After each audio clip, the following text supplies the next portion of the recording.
Incoming transmission. Bitácora de la Capitana, fecha estelar 4187.2. Hay encuentros en los que las reglas conocidas dejan de aplicarse. Seres que no sienten como nosotros, no razonan como nosotros y sin embargo nos juzgan, nos desafían o simplemente nos observan. En el universo de la flota estelar hay entidades que no buscan conquista ni diálogo, sino que encarnan preguntas. ¿Qué significa ser humano cuando lo que te enfrenta está más allá del tiempo, del cuerpo o de la compasión? Hoy viajamos al límite de lo comprensible, donde lo desconocido no es solo amenaza, sino espejo de nuestras propias contradicciones. Computadora, fin del registro.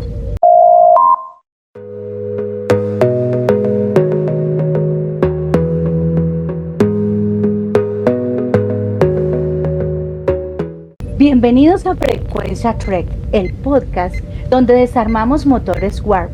Exploramos la historia de Star Trek tanto frente como detrás de las cámaras. Y lo más importante, celebramos cómo esta saga nos conecta con nuestra humanidad. Yo soy Julieta, la chica Trekkie, chica geek, su capitana en esta aventura.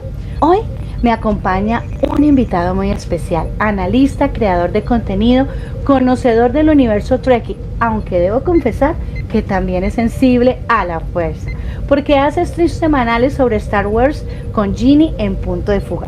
Pero no se preocupen, hoy dejó su sable de luz colgado en la entrada del puente. Bienvenido a bordo, Marcel. Gracias, capitana.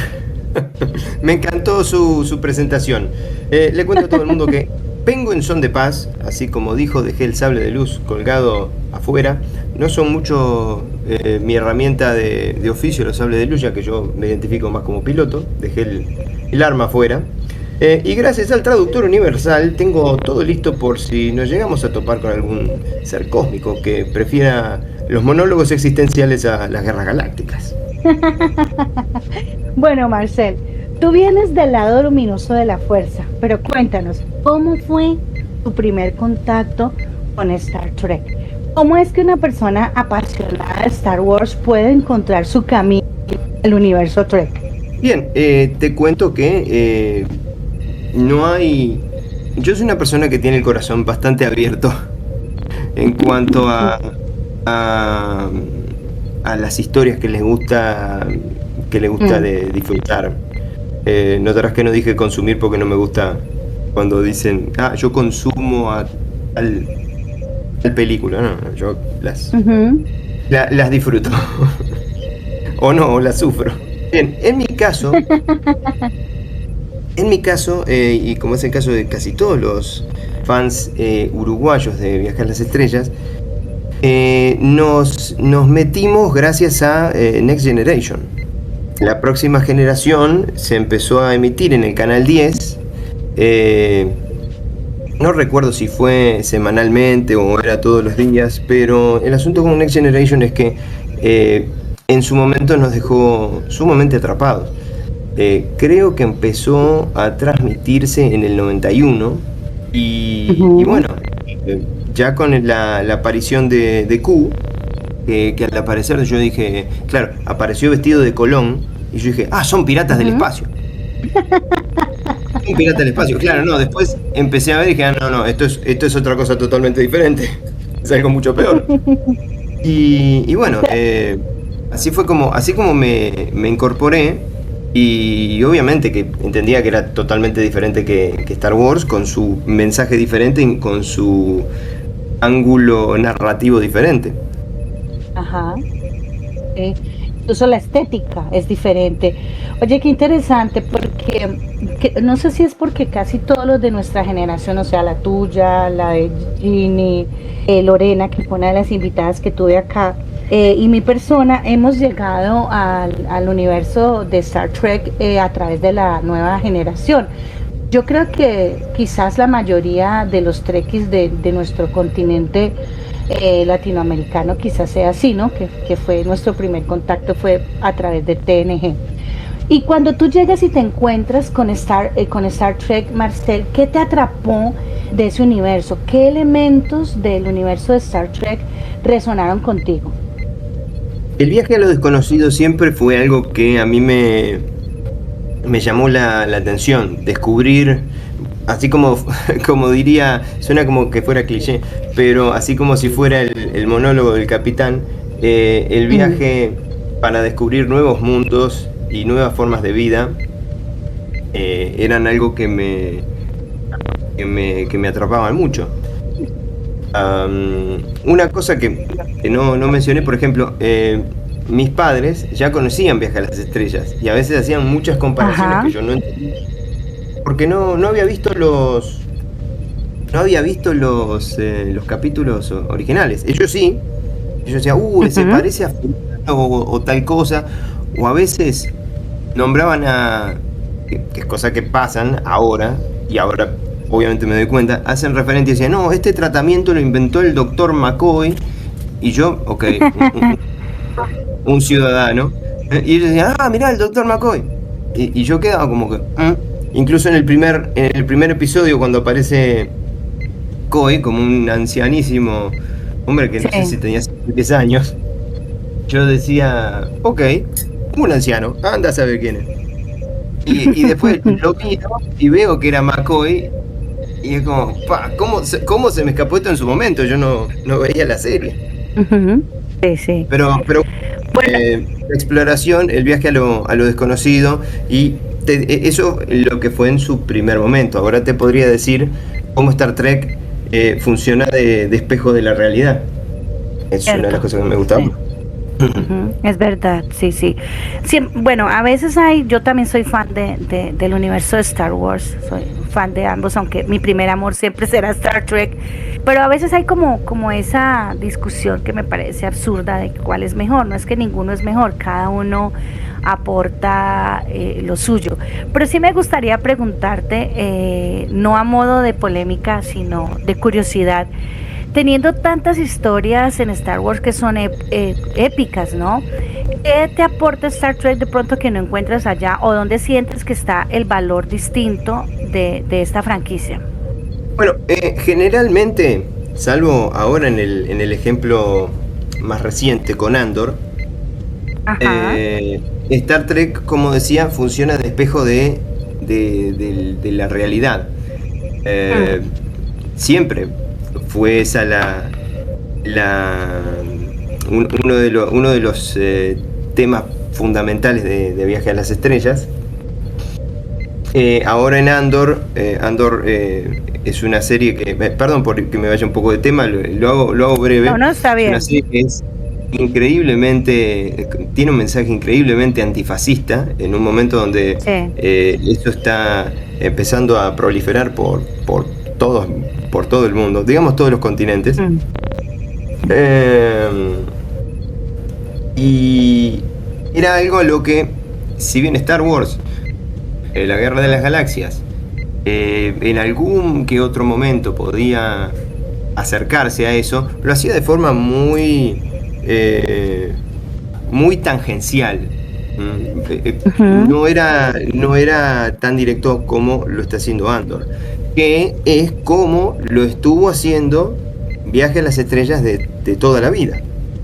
Viaje a las Sí. Estrellas siempre eh, hay un youtuber de Estados Unidos que yo miro, que no me acuerdo ahora del nombre, y fue él el que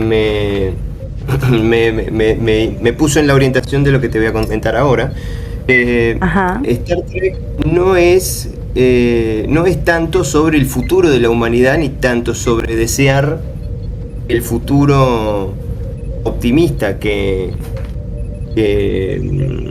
la franquicia augura, sino más bien de ver quiénes somos ahora a través del reflejo Mm. que nos, que nos muestra Viaje a las Estrellas y poder lograr un mejor futuro. Quizás, quién sabe, algo lejanamente parecido a lo que vemos en la televisión, en las historias, pero lo importante de Viaje a las Estrellas no es sino augurar un mejor futuro, es mejorar nuestro presente a través de los reflejos que nos da.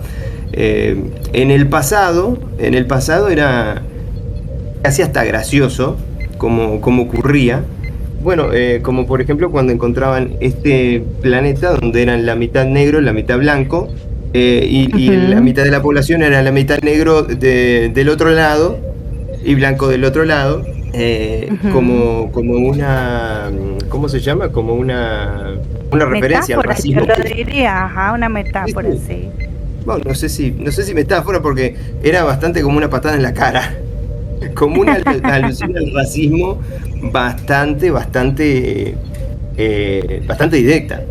O como el planeta Sí, donde sí. habían dos facciones que se peleaban, y una se llamaban los Yank y otros se llamaban los Com, y los Yank se peleaban con los Com, o cuando encontraban el planeta Segunda Guerra Mundial de la semana, que también era Sí, algo sí, que sí. ocurría de vez en cuando.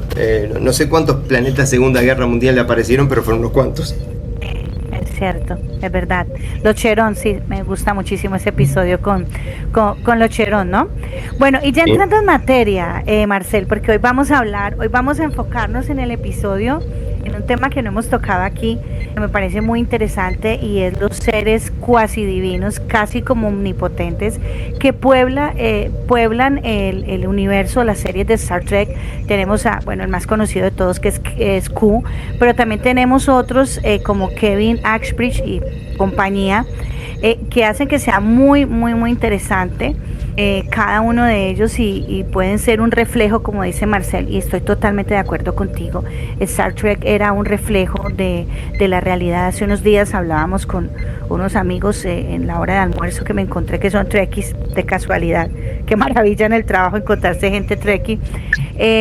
Y hablábamos de eso, de que quizás vamos a tener que pasar por todos esos estadios que nos muestra Star Trek, tristemente, porque el ser humano llega hacia ese futuro próspero, después de muchísimo dolor y después de muchísimo pasar por guerras, etcétera, etcétera. Pero volviendo a este tema de los seres casi omnipotentes, ¿cuál fue el primero, Marcel, que te voló la cabeza, que dijiste, ¡wow! ¡Wow! ¿Qué es esto? Bueno, sin lugar a dudas, el primero que nos muestran es Q en el primer episodio, y alcanzó para enamorarme de él, si bien hasta el punto de ya en la segunda aparición de Q, yo ya lo había que casi que perdonado, por más de que él tiene ya su lado villanesco. Yo ya decía, ok, Q viene y él trata de dar una guía disfrazada de no te estoy ayudando, pero él da lecciones, él siempre da lecciones. Bueno, ya en Encuentro en Farpoint, él viene a dar una lección, solo que él es en ese capítulo que es más abiertamente villanesco. Pero bueno, Q me voló la cabeza cada vez que aparece. Es un placer ver a John Delancey, como dicen en inglés, comerse los escenarios. Exactamente. Y creo que simplemente tiene, no sé si tiene nueve, no sé si son 7 o 9 episodios en la serie original, pero eso alcanza como para que sea uno de los personajes que hasta la gente más reconoce y recuerda. Sí, sí, sí. Sí, lo vemos en TNG, luego lo vemos en Voyager y lo hemos visto apareciendo.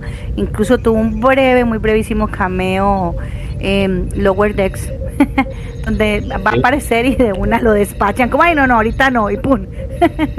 Pero sí, sí es muy... Apareció también en Espacio Profundo 9, pero Cisco le pegó y no quiso volver. Cisco, no quiso volver. Es que Cisco no tiene tiempo para tonterías. No. Te pega, no, me voy. Sí, ajá.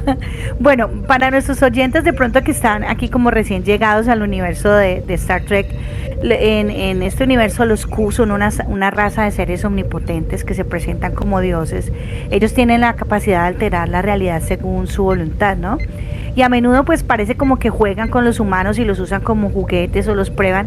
Pues también nos enseñan, como lo decía Marcel, lecciones muy profundas, ¿no? La moralidad, el poder, la naturaleza humana, y el más conocido de ellos es Q, quien aparece como antagonista en ocasiones, y en otras como aliado de la Enterprise o de la Voyager, o según la serie en el que aparezca, pero a través de su interacción con la tripulación, él pues nos va haciendo como reflexionar sobre lo que haríamos si tuviéramos como poderes ilimitados, y cómo los límites de la ética y la responsabilidad pues se difuminan, ¿no? En presencia de tal fuerza. Ya que estamos hablando de Q y de los Q, Marcel, ¿qué harías tú si tuvieras el poder absoluto que poseen los Q?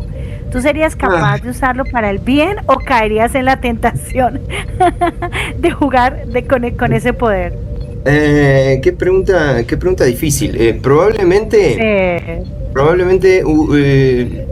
yo tendría etapas. Uh-huh. Quizás en la muy temprana, y cuando digo muy temprana, digo porque duraría muy poco, en la muy temprana etapa de la casi omnipotencia, estaría intentando hacer el bien, rápidamente abusaría de ese poder, y quizás después de algún desastre muy grande, que podría tomar muchísimo tiempo, volvería para hacer todo el bien que pudiera, quizás de la forma más escondida posible, casi como si fuera una primera directiva Q. Es quizás, no estoy totalmente seguro, el camino que tuvo, me referiría a él también como Q, que fue el camino que tuvo Q, pero no el que estamos hablando nosotros. Estoy hablando de Q. Aparece en Voyager, un Q que se había cansado de su omnipotencia y eternidad, y había deseado terminar su vida, habiendo sido entre medio un Q bastante benevolente. Los Q lo habían encerrado porque este hombre estaba mal de la cabeza. ¿Cómo se iba a suicidar? Lo tenían encerrado en un meteorito, y cuando es liberado por accidente, él intenta nuevamente autoeliminarse, lo que es imposible para los Qs. Ese era su problema. Él estaba intentando autoeliminarse haciendo experimentos, pero ninguno funcionaba, salían cosas mal. Lo primero que hace al ser descubierto por Voyager es intentar autoeliminarse. Dice, bueno, si los Qs aparecen, y van a aparecer preguntando por mí, díganle que es mi regalo para el continuo, y así me despido de la vida. Hace un pase, le llamaría mágico, pero no es, pero bueno, para que se entienda un poco, hace un pase mágico, y en vez de desaparecer él, desaparecen todos los hombres de la nave. Sí. Pide disculpas, después lo restaura, y bueno, y termina pidiendo asilo en Voyager, cuando aparece Q, el que conocemos todos, para intentar ponerle fin a la locura de Q, que está intentando terminar con su vida. Mientras tanto hacemos un análisis en este capítulo, que parece de lejos ser un capítulo gracioso, que lo es un capítulo donde se analizan temas como la defunción asistida. ¿Qué pasa cuando una persona quiere dejar de vivir por X o tal motivo? Que es exactamente lo que le pasa a Queen. Llamémoslo así porque Queen es el nombre que adopta temporalmente al volverse humano, para lo que él tenía planeado era poder autoeliminarse. Sí. Ajá. Incluso hay todo un juicio en el que la capitana se implica, ¿no? Sí. Y defiende como su derecho a abrir este deseo que él tiene de autoeliminarse, ¿no? Cuando pide pide que le den asilo. Sí, de verdad. Es muy interesante, no me acordaba de ese episodio, y no hace mucho lo vi, pero de verdad no me acordaba de eso. Y recuerdo que ellos también lo juzgan porque él empieza a comportarse diferente a como ellos actúan, ¿no? Y por eso al principio empieza como toda la situación. Y le hace pensar a uno también, ¿qué harías si vivieras ilimitadamente, tuvieras poder ilimitado? Llega un punto en que te hastías de todo, como le pasa a él y como parece sucederle a ellos. Otro aspecto que me gustaría... Dale. Sí, es que me hiciste acordar a ese episodio porque cuando preguntaste qué es lo que harías con los poderes Q, hay una escena, Tuvok, que es quien está encargado de defenderlo, donde Queen se aparece al lado de Tuvok, mirando por encima de su hombro a ver qué es lo que está leyendo. Y Tuvok, sin moverse demasiado, dice, estoy curioso, esto de aparecerse así, ¿es un tema cultural o es algo que simplemente se fue desarrollando? Y él reacciona y dice, esto de aparecernos cuando queramos, sí, dice, supongo que hace milenios hubiéramos pedido permiso antes de aparecer, pero luego es como que pierde sentido y simplemente nos aparecemos. Cierto, sí. Otro aspecto de los Q muy interesante es que ellos parecen ver a los humanos como inferiores, ¿no? Que juegan con ellos a su antojo. ¿Tú crees que esto es como una crítica al comportamiento humano cuando se tiene poder sobre otros? Sin duda, no lo había pensado, pero sí, sin duda. Sí. Definitivamente. Creo que el Q nos representa. ¿Quién de nosotros podría decir que no actuaríamos de la misma manera en circunstancias parecidas? Yo he sido maestra de ciencias sociales, fui durante mucho tiempo, y recuerdo cuando veíamos temas, por ejemplo, como la Segunda Guerra Mundial, el nazismo, etcétera, algo que siempre llevaba a mis estudiantes a reflexionar, y la pregunta que les hacía es, ¿y será que hubiésemos actuado igual? ¿Hubiésemos actuado diferente? ¿Qué habría pasado si alguien nos hubiese llegado a nuestra casa buscando refugio? ¿Lo hubiésemos entregado? ¿Lo hubiésemos escondido? ¿Qué pasa si nos hubiesen convocado al partido y hubiese llamado algo en nosotros lo que ellos hablaban?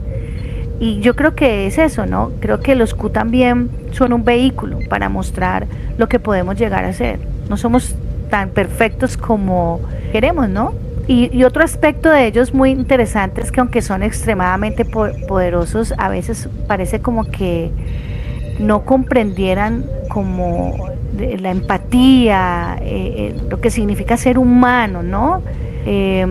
Pero también están siempre retando a la tripulación a evolucionar, a superar sus limitaciones. Lo que decías tú, no parece que jugaran, parece que fuese el antagonista Q, que fuese el villano, pero a la final está, como él dice, ¿no? La humanidad está en un juicio, está siendo juzgada y lleva a aprender lecciones, ¿no?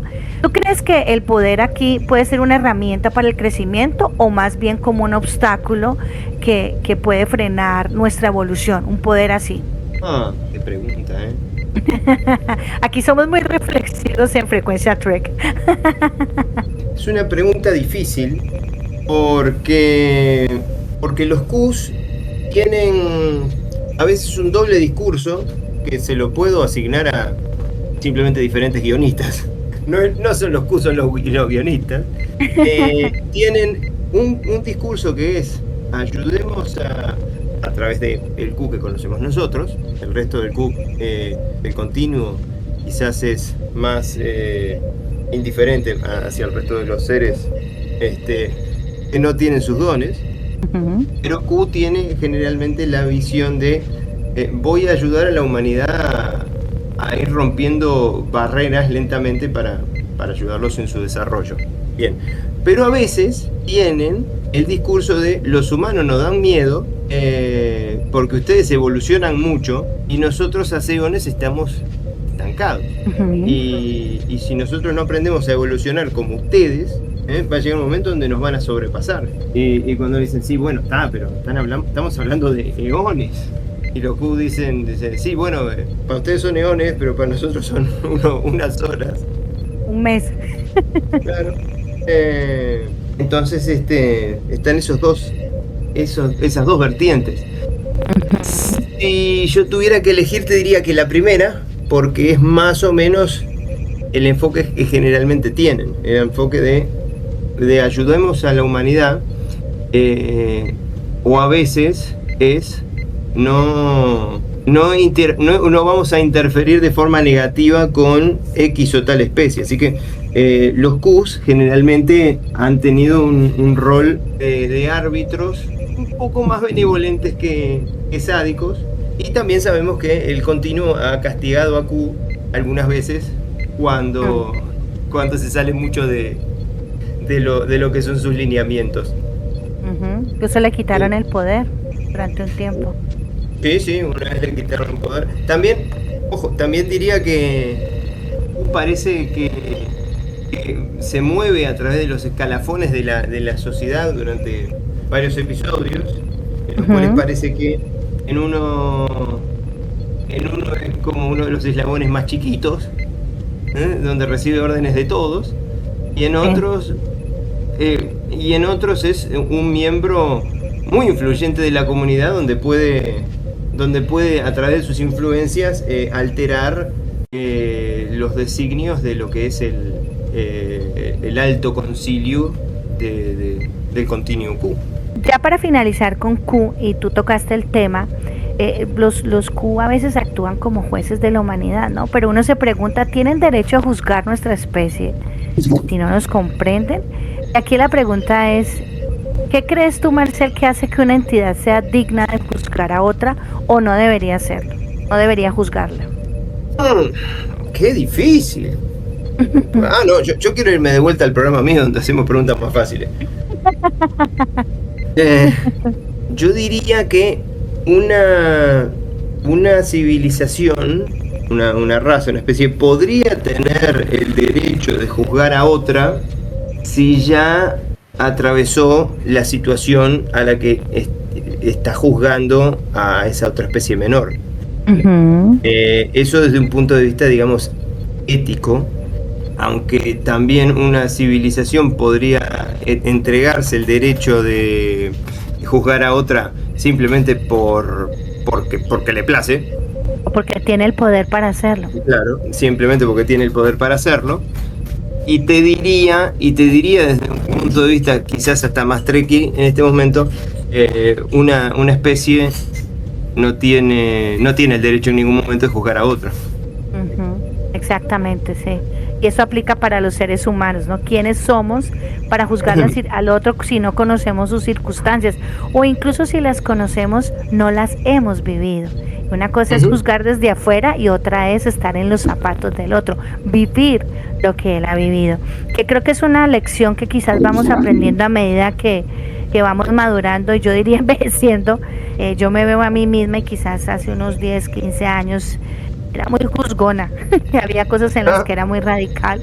Bien. Ahora digo, yo no pensaría igual. Hoy en día no pienso igual sobre ciertas cosas, porque sí, uno va como, bueno, menos mal, ¿no? Que vamos evolucionando, ¿no? Porque si no estaríamos muy mal.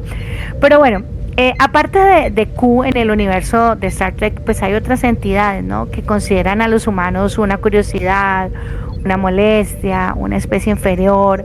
Sí, tenemos muchísimos ejemplos, y me gustaría que habláramos de Trelane, el niño Dios, ¿no? De Star Trek, que con el tráiler de Strange New Worlds hemos visto un personaje que podríamos pensar, no lo han confirmado, no han dicho nada si es él, pero probablemente lo sea.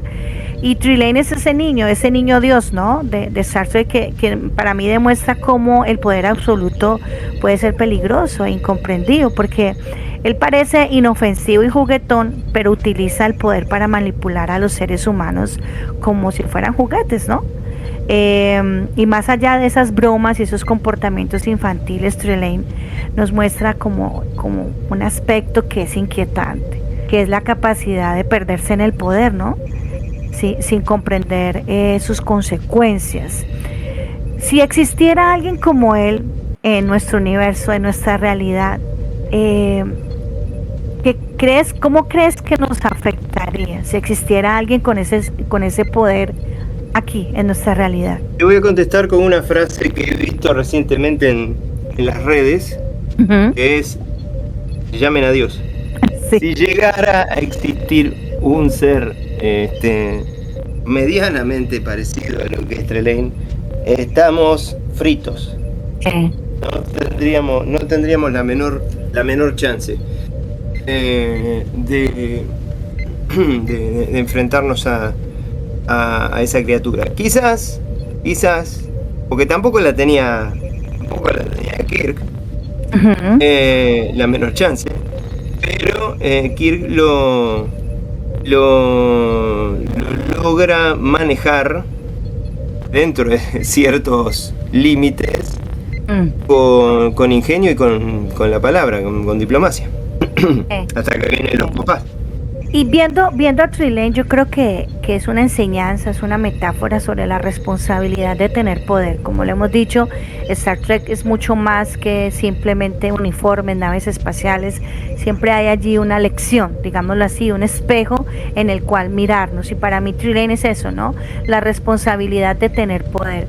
¿Tú crees que sería diferente si los seres poderosos fueran más conscientes? Y no hablemos de seres poderosos a un nivel Dios, como los que vemos en Star Trek, sino cualquier persona, llamémoslo así, con poder, fuese más consciente de su impacto en los demás al tener poder.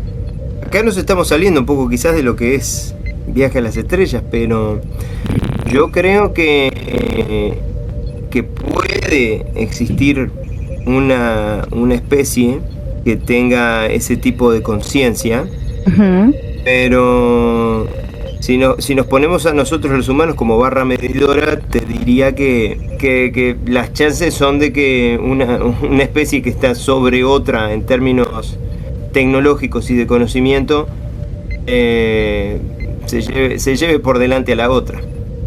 Quizás, lamentable, la historia nos lo demuestra así. Quizás no de forma abierta, pero en una de esas de una forma insidiosa, no abriendo una guerra directamente contra esa otra especie, pero quizás manteniéndola sometida sin que la otra especie piense que está sometida. Es algo muy raro que estoy tratando de tejer y no encuentro mucho las palabras.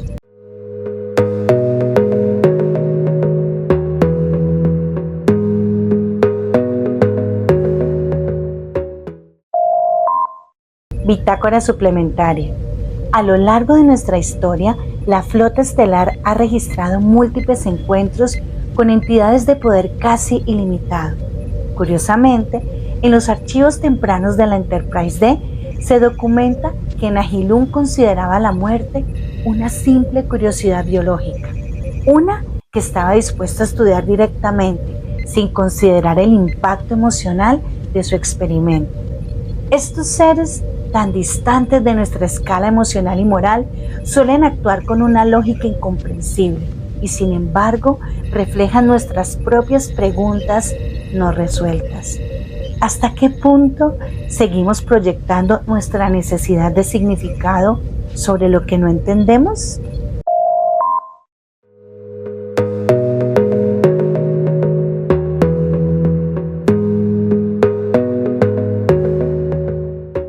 Pero bueno, quiero que avancemos a un personaje que tengo muchas ganas de que toquemos, que de hecho tú me propusiste que habláramos sobre él y me parece muy interesante, y es Kevin Uxbridge. Ese personaje que para mí es fascinante y muy complejo, que vemos en la nueva generación en el episodio Los Sobrevivientes. Él es un ser de muchísimo poder, un Dove, que es una entidad que tiene la capacidad pues de destruir toda una raza, algo que él hace, ¿no? Después de que los Husnok destruyen su hogar y matan a su esposa.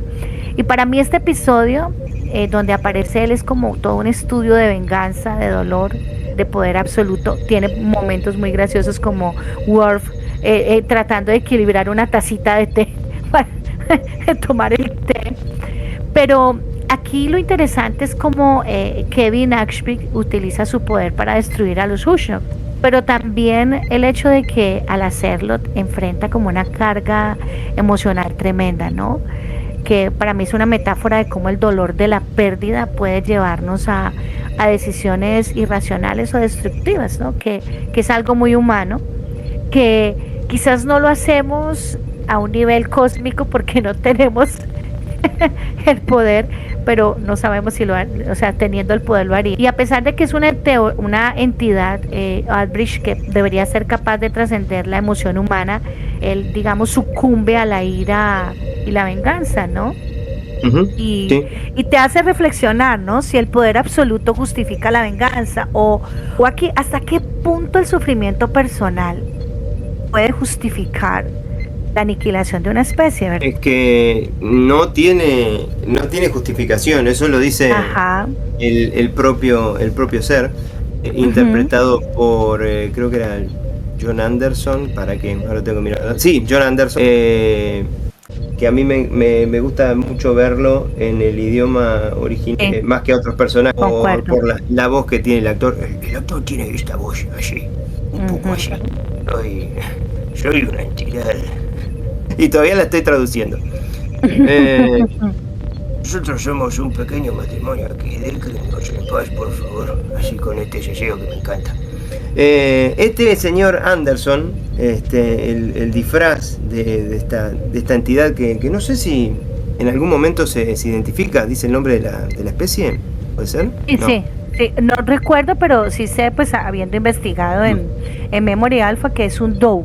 Esa es la raza a la que él pertenece. Bien, capaz que en otro medio le dan nombre, porque yo no me acuerdo si en el episodio se... El tema es que tú me hablabas del poder y del poder absoluto, y son cosas que siempre tienen que estar limitadas. Son, así como en los gobiernos. Perdón, estuve una semana de mal de la garganta y todavía tengo un poco de acatarramiento. Tranquilo. El poder absoluto siempre tiene que estar limitado de alguna forma, así como los gobiernos tienen tres ramas que se interfieren para poder mantener un equilibrio. El poder absoluto siempre debería tener sus herramientas y sus topes para que no tenga que recaer en un pequeño o en una sola persona, porque el señor viejito no solo es una entidad enteramente poderosa, sino que también era un pacifista. Es que eso es lo más tremendo, porque él se negó a usar su poder incluso cuando hubo el ataque a esa colonia, ¿no? Y decide no intervenir por su rechazo, pues, a matar, y eso cuesta la vida de los colonos. Es interesante porque es paradójico, ¿no? Cómo ese pacifismo se transforma en una furia destructiva, ¿no? Cuando la pérdida, y aquí es lo interesante, se vuelve demasiado personal. Es la pérdida de su esposa. Uno podría decir, no, yo no voy a hacer nada malo con este poder que tengo porque yo soy bueno. Ajá. Bien, perfecto. Y esa era la filosofía de esta persona, de esta entidad. Sí. Yo creo en la paz, yo me siento me repugna la violencia. Sí. Y no voy a utilizar este talento, este don, este poder que tengo contra esta otra raza salvaje, porque no está bien. Y llega el momento donde esa raza ataca y destruye a toda la colonia en la que vive y dice, se acabó. No hay exactamente, los destruye a todos. Ajá, y Picard al final del episodio no hay un crimen, no hay crimen como para poder juzgar. Ni siquiera cabe la carátula de genocidio. No. Porque el genocidio es premeditado. Es premeditado, exacto. El genocidio es premeditado y eso fue si le podríamos decir algo, un genocidio involuntario. Y es algo que directamente escapa a nuestro cerebrito. ¿Cómo se puede hacer un genocidio involuntario? Comparable a que la población entera de mosquitos sea... Y uno se enoja porque lo picó el mosquito. ¡Ah!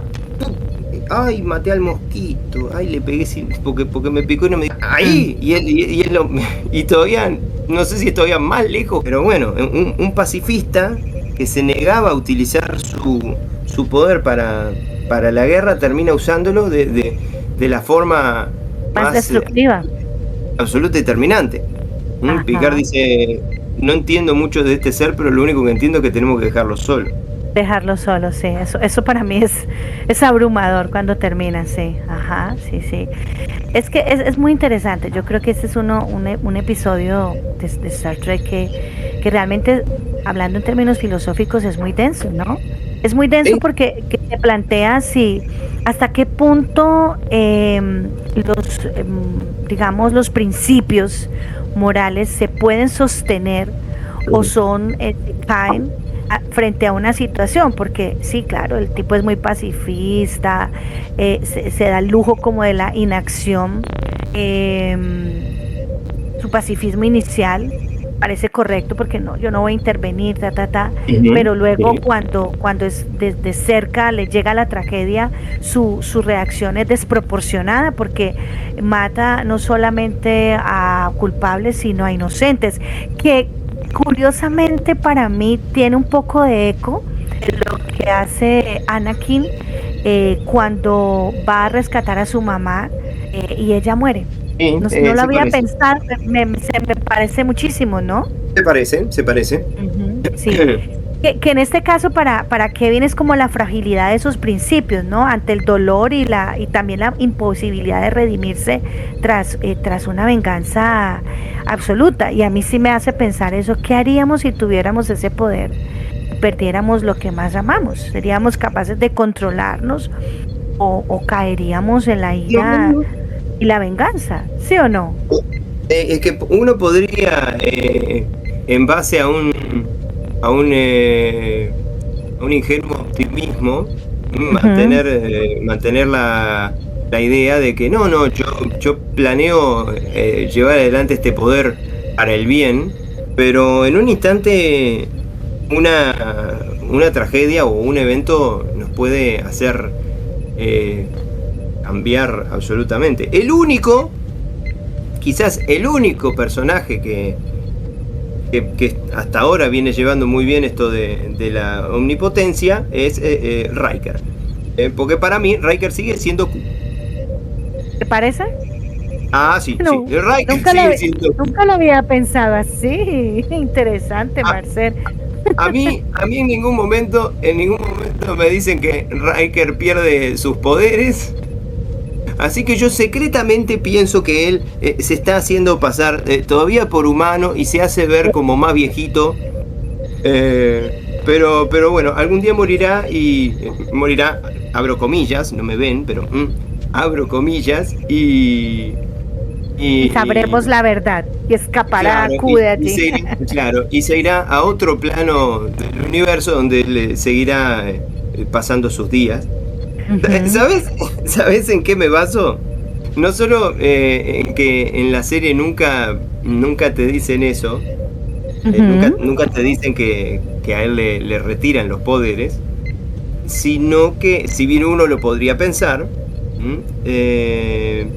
al final de Generations, él dice, yo planeo vivir por siempre, señor. Como que fuera una broma. Y yo digo, ¡Q!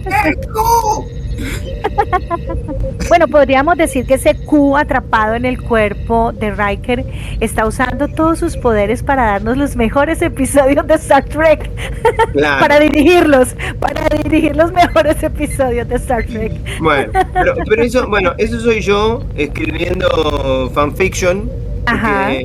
Porque no hay forma de que eso haya ocurrido. Probablemente Riker sí le hayan retirado sus poderes. Pero mismo dentro del episodio, hay una niña que muere y él no la salva porque le promete a Picard no usar sus poderes de Q. Sí. Así que al menos durante el periodo de ese episodio, él está atado por algunas decisiones muy difíciles a las cuales se atiene de utilizar el poder de los Q. Muy al dolor de lo que es su existencia mortal. No puedo salvar a esta niña porque me lo impide una promesa. Estoy impedido de usar mis poderes de Q porque el capitán me dijo no los use. Ajá. Sí. Malo caca, Riker. Ajá. Y ¿sabes qué? Y ahí se me ocurre a mí esto, ¿no? En torno a esto. Actúa así Riker siendo Q, conteniéndose para no hacer las cosas que podría hacer, digamos, con estos poderes porque Riker es una persona, digamos, podríamos llamarla en términos relativos, porque nadie lo es absolutamente buena, o porque es su naturaleza ser así, o porque está guiado por sus valores, como oficial de la flota, porque para ser oficial de la flota tienes que creer en ciertos, lo pienso yo así, ¿no? Tienes que creer en ciertos ideales y por eso te enrolas, te enlistas en la academia, vas a la flota y todo eso, porque crees en esos ideales, ¿no? Ya en el camino los pierdas o no, pues ya es otra cosa. Entonces me lleva a reflexionar eso, ¿por qué Riker se contiene? ¿Por qué incluso hace esto tan doloroso, que es dejar morir esta nena? Porque ha hecho una promesa y porque no quiere jugar con ese poder que ha adquirido, no quiere jugar a ser Dios, porque es intrínseca, porque es una persona buena, porque tiene moral, porque tiene ética. ¿Qué piensas tú? Yo te voy a decir una cosa, yo espero que poca gente de la que generalmente me sigue me esté escuchando ahora. Número uno, porque están viendo una versión muy diferente Sí. al idiota que dice estupideces. Es que esa es tu versión Trekkie, Exacto, Marcel. Sino que te voy a contar una cosa. Yo con mi esposa somos budistas. Y qué cosa más rara, ¿no? Que venga alguien con este camino tan alternativo del cual tampoco se habla.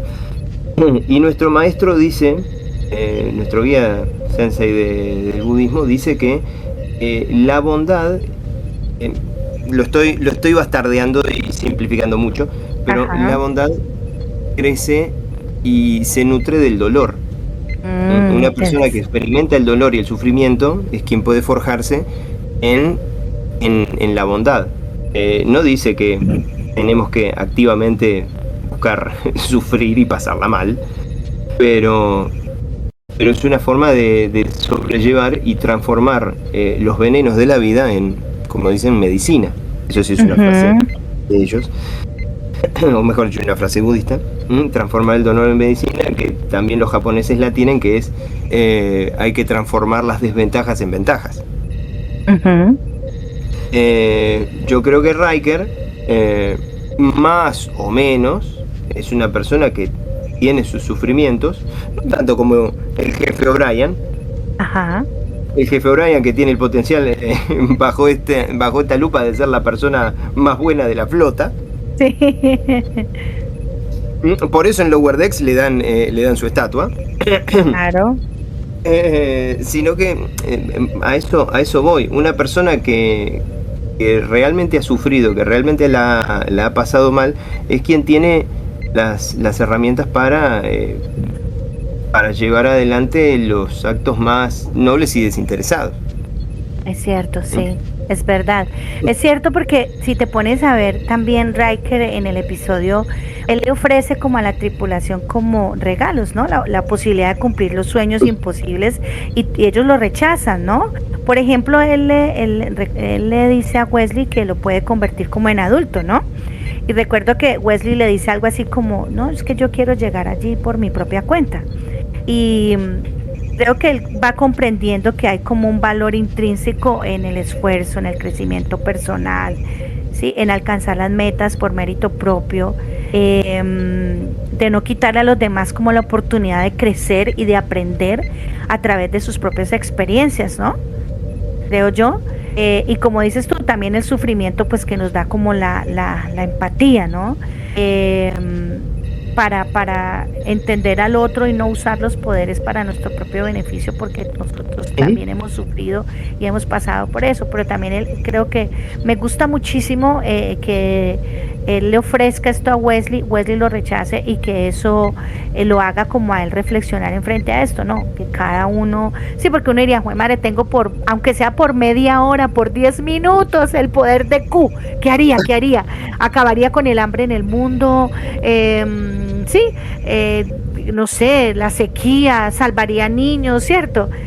Muchísimas cosas, pero como lo dices tú, primero pues hay que cuidarse, porque el poder ilimitado, así lo usemos para el bien, puede terminar corrompiéndonos, porque es la naturaleza, el tener poder sin límites puede llegar a corromper y corrompe al final.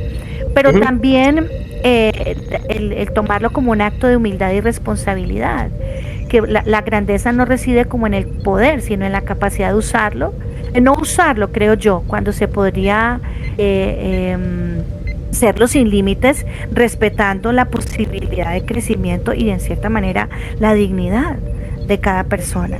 Y realmente me encanta que hayas tocado el tema, no lo tenía en el tintero, pero no, gracias Marcel por traerlo acá, porque de verdad sí, es muy interesante y te hace mucho pensar, ¿no? Pienso cuando uno es padre o tiene a alguien a su cuidado, no necesariamente siendo padre, sino es un cuidador, y de pronto la persona que está a cargo tuyo lo ves que va a cometer un error y quizás tratas de advertirle, y uno quisiera, ¿no? Cuando sus hijos están aprendiendo, quitarles todos los obstáculos del camino, pero es que son esos obstáculos, y aquí decimos en Colombia se estrelló, ¿no? Ojalá se estrelló, se estrelló, pero no en el término de estrellarse en el carro, ¿no? Sino se estrelló cuando se encuentra con una situación difícil. A veces necesitamos estrellarnos para aprender. Y también para ser más humildes, para ser más empáticos y, cómo no, ser mejores personas. Sí. Así que bueno, en el caso de que sí me termine escuchando gente que me sigue en Fuerza Clon 69 y en Punto de Fuga, bueno, para que vean de las cosas que hay escondidas abajo del loquito que dice bobadas. Para que no digan, este no es mi Marcel, que me la hicieron. Claro, para los que se preguntan cómo es posible que Marcel, ese personaje que grita, se haya casado con una mujer tan hermosa. Bueno, este es el otro Marcel, el que no aparece tanto. El que la conquistó. Claro.